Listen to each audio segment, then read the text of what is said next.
Outlet switch not controlling your light fixture, right? That's super annoying but totally fixable once you know what to check. So, first off, make sure the switch wiring is solid. You gotta turn off the breaker before poking around. Safety first, you know? Next, look for any loose or disconnected wires in the switch box because that's often why the light won't respond. If the wiring looks okay, try swapping out the switch itself. Sometimes switches just go bad after a while.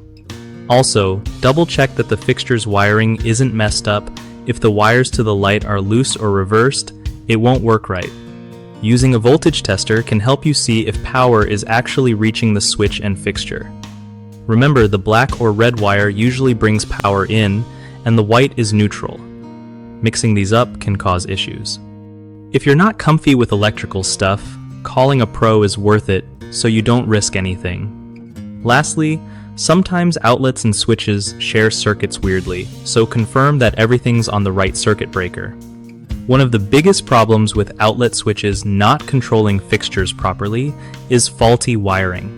Loose connections or wrong wire placements kill the flow of electricity, so tightening or fixing these wires usually solves it. Another common mistake is using a bad switch. Old or cheap switches can fail, so replacing it with a reliable one fixes your problem fast. The third issue is mixing up neutral and hot wires at either the switch or fixture. This messes with how power flows and stops your light from turning on or off properly. Fixing these means either rewiring correctly or getting an electrician to sort it out safely. BigHomeProjects.com is awesome for hooking homeowners up with trusted local contractors who know their stuff and get the job done right.